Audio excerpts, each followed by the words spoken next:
Hello everyone and welcome to this week's video tutorial. This will be bot number 8 from Dubious positions and how to attack them. Again, this should deal with the same direction cannons, but there's a very interesting topic of discussion for this bot. Today we'll be introducing Black's double rank chariot variation. So without further ado, let us begin. Central cannon, same direction cannons. Red chooses the foul chariot approach. Red uses the rank chariot approach. Variation P3 plus 1. H9 goes to 4. Both colors develop their horses as proper horses. And red chose to stall the development of the black horses by pushing his 3rd and 7th pawn, collectively known as the double-headed snake pawns, 两头蛇. And this would be, black would use the double rank chariots variation of the same direction cannons. Now, so far, all these moves are considered to be standard, and this remains a very popular variation for the same if the same direction cannons are played in competitions nowadays. And in fact, I don't know, I forgot where I've read it before, but some experts claim that this is the only viable or playable option for black when faced with red's double-headed snake pawns in this situation.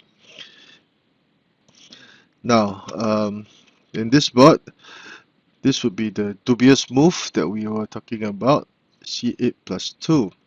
The idea behind this move was that red wanted to play h7 plus 6 followed by c5 equals to 6 to attack the black the rank chariot and thus slow down or weaken black's formation.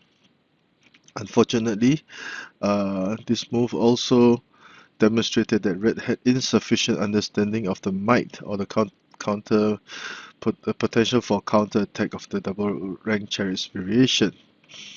Now, the sound move for this would be a6 plus 5 to strengthen the double-headed snake pawns, and red would be able to hold on to a advantage going to the mid-game phase. And with c8 plus 2, black will play r1 equals to 3. Now this will look rather awkward, but this is in fact a very brilliant counter. Black is just storing up more and more potential for a very vicious and powerful counter attack.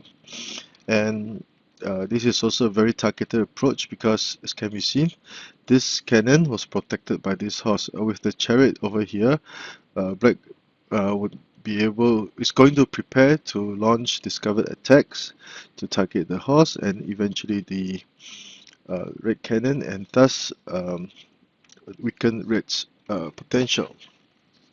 So at this point in time, this would be the position of discussion. At this point in time, there are two main variations that were discussed in the book. The first would be h7 plus 6, whereby red will go as planned.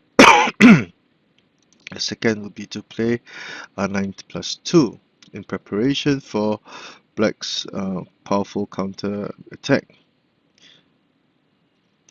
So in variation A, let us see, perhaps the most important issue at this point would be to discuss whether this formation is viable for black.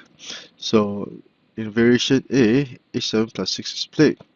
Now how will black counter in this situation? He will play p3 plus 1, and let's say red continued with c5 equals to 6 to attack the black chariot, hoping that after moving the chariot away, black could move the chariot away so that he could push p7 plus 1 forward, and if he were able to do so, he could push p7 plus 1 advance upon another intersection where it would be protected by the horse, and black would be in all sorts of trouble. However, at this point in time, black will counter with a brilliant shot with c5 equals to 4. Now this is an established routine for the double rank Chariot's variation in this situation. Now if black chose to move h3 plus 4, which might seem to or appear to be the natural move to make, red will counter with, and red will be able to pester in the upcoming situation. So black might play p3 plus 1 and trade on material, but there will still be some issues that black would have would have to deal with. It would not be as good as playing c5 equals to 4. Now I hope that the viewer will take a pause at this point in time to see or to think that how red might address the situation. So okay, red will play h6 plus 4. This would appear to be a natural move, or a move that would gain more initiative or gain more momentum. As now red will be threatening to capture either the horse or the chariot at this point. Now c6 plus 5 to capture the cannon, would it be a good idea? And as can be seen, red's entire formation has collapsed. The potential of the the potential of the chariot is now revealed, as it would capture the elephant, threaten to gain material.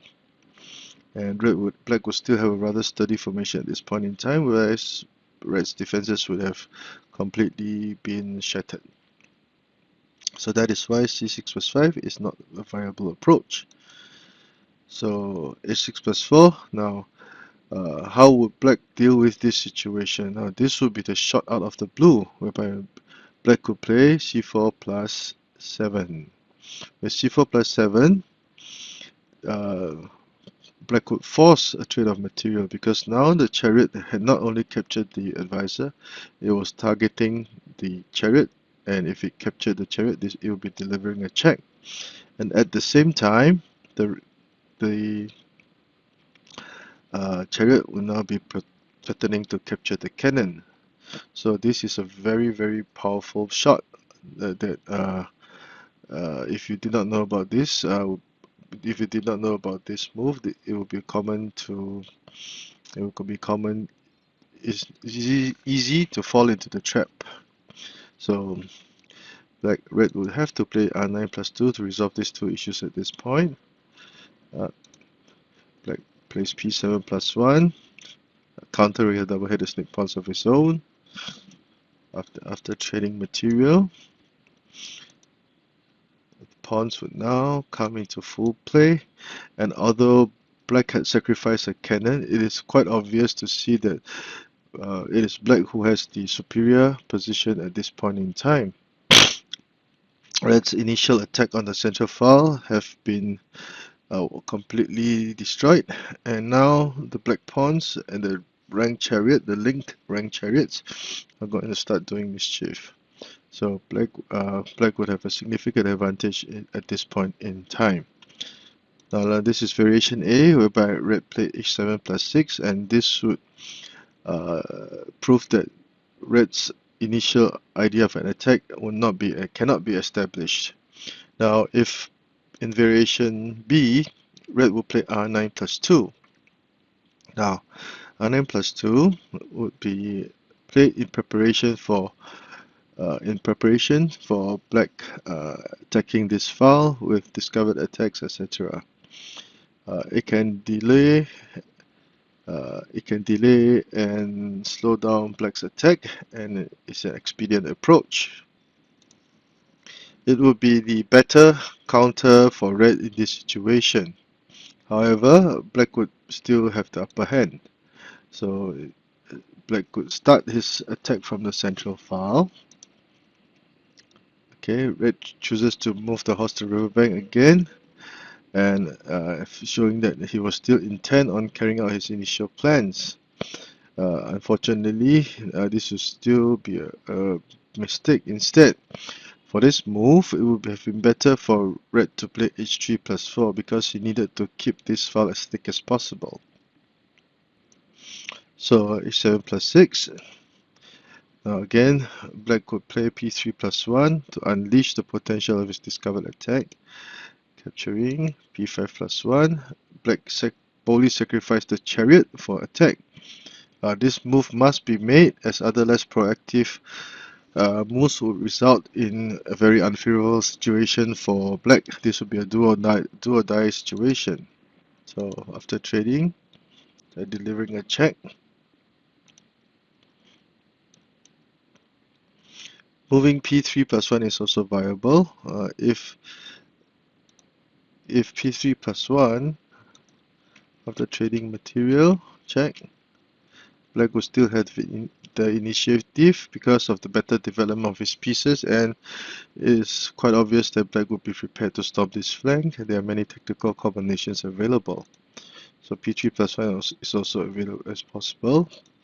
p7 plus 1 is given in the second variation, h3 plus 5. And at this point, black's position has much more attacking potential despite red having both chariots and the extra pawn over here. But overall, this would be an advantageous situation for black.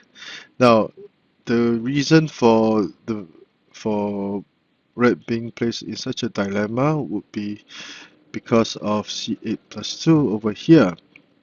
Now, this would be a very questionable move. Black would still go for the ranked double rank chariot variations and play r1 equals to 3. Now this move is known as Yedi Changhua, or hiding the flower behind the leaves. This is quite a poetic name. This has evolved into a very complicated opening system of its own. So after this move, variation A is h7 plus 6 and variation B. Okay, in variation B, as can be seen, black's counter attack will come from the double rank chariots and the rank chariot from this file, and also from this cannon. Now, red advanced the cannon to the riverbank. It was a case of black planning. Sorry, and this is a textbook example of the discovered potential of using a discovered attack.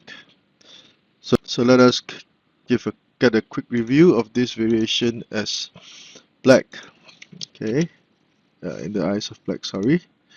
C2 same direction cannons, rank chariot, file chariot, p3 plus 1 variation, proper horses, double-headed snake pawns, and black goes for the double rank chariots variation. C8 plus 2, a terrible blunder. R1 equals to 3, to stop potential to unleash a powerful counterattack later on. H7 plus 6, as black continues to carry out his intentions. This would be version A, p3 plus 1, and this would be a key move in black's arsenal to counterattack. And capturing the advisor, red's formation will now start to fall apart. Trading material, and black sacrifices material to gain a significant advantage. Variation B, R9 plus 2. This is a more expedient, more practical approach, but nevertheless, black would play p5 plus 1, choose to trade his chariot for enemy material and start an attack from the central file. And black's position has much more attacking potential, and generally speaking, black would be better.